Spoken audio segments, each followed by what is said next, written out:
Buksan mama. Chuchoy. Buksan mama. Jaja. Jaja. Jaja. Buksan mama. Uy. Mama. Uy. Ako ng aking tindahan. Itong mga to, yan. Pag nakuluntoy na. Kuluntoy. Hindi na nila bibilhin yan. So, gagawin natin pakbet. Magpapakbet tayo. Tapos, i-plastic natin. Ititinda natin. Ito, yan. Kalabasa ko.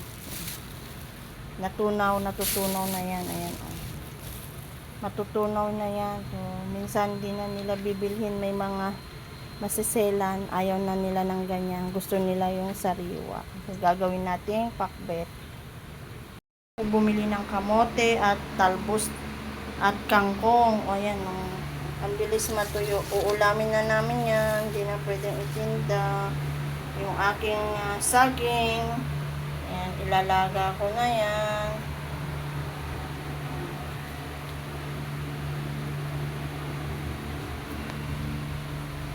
Lugi na yan.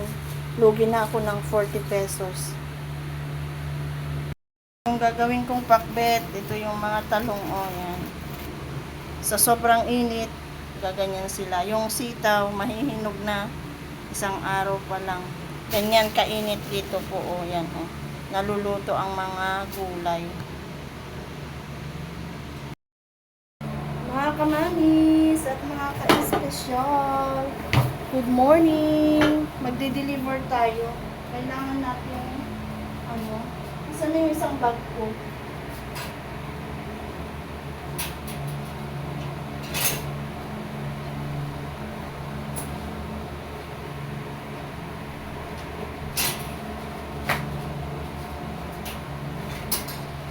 Hatiin natin yung yung i-deliver ko kasi medyo mabigat para balanse.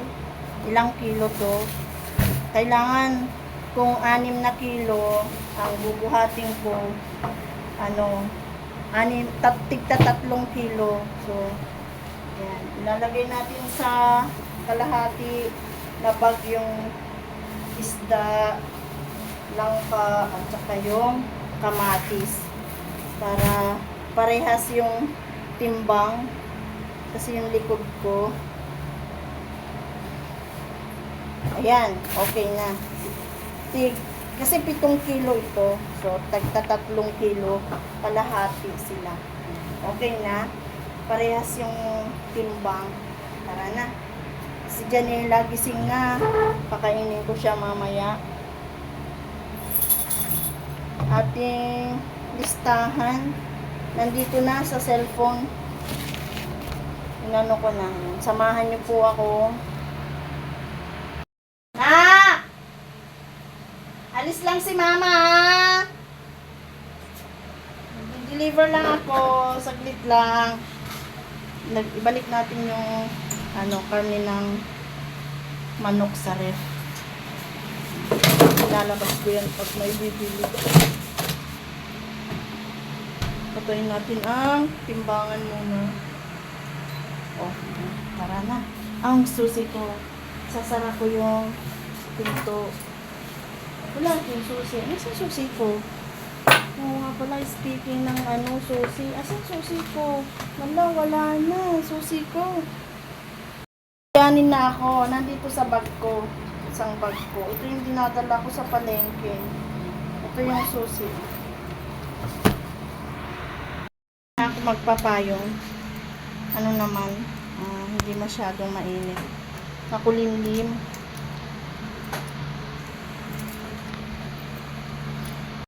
Makulimlim ang kalangitan.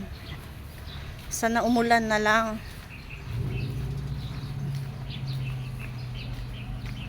Tuyot na ang mga mga halaman sa paligid.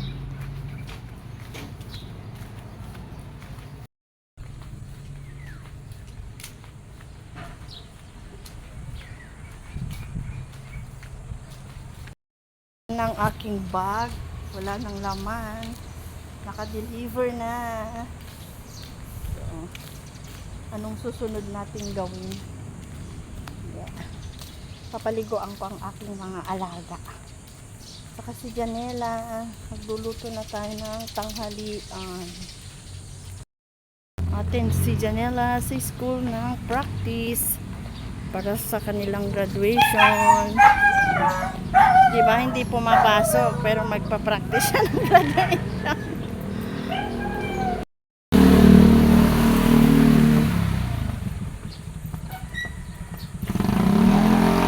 Lalakad lang kami para ma-exercise ang kanyang paa.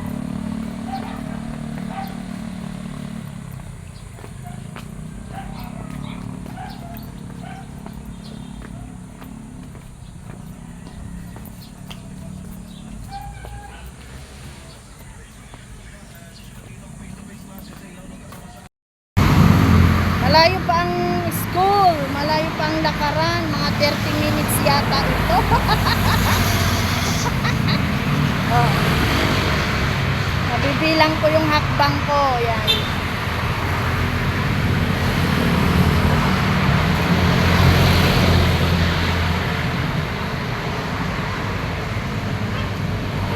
Ito yung nilakad ni Janela mag-isa noon na umuwi.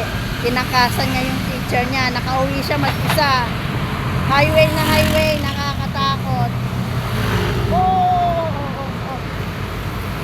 Ayaw niya magpahawak. Nilakad ni Janela yan mag-isa. Pauwi ng bahay. Siguro mga pag-isa lang siyang maglakad. Mga 30 minutes.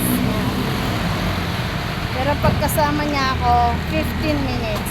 Maigi mag-walking siya para ma-exercise ang kanyang mga paa. Pero pagdating namin sa school, late na siya. O, pawis na siya. Pawis ka na?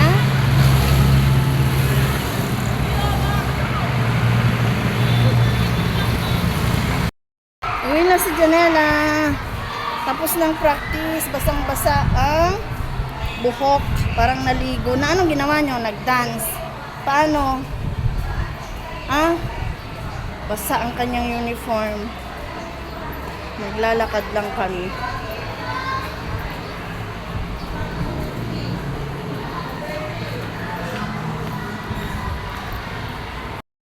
Yun! Malakas na ang ulan. Umulan na ng malakas. Thank you so much. Sa ulan. Malamig na.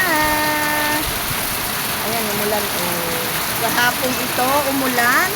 Dito sa aming lugar.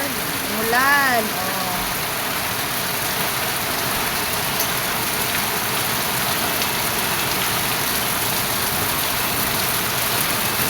Di pa ako naglalabas ng aking paninda dahil umulan. Ayan, maya-maya konti. Malakas ang ulan, ha? O, malakas ang ulan. Ayan, ang estante ko.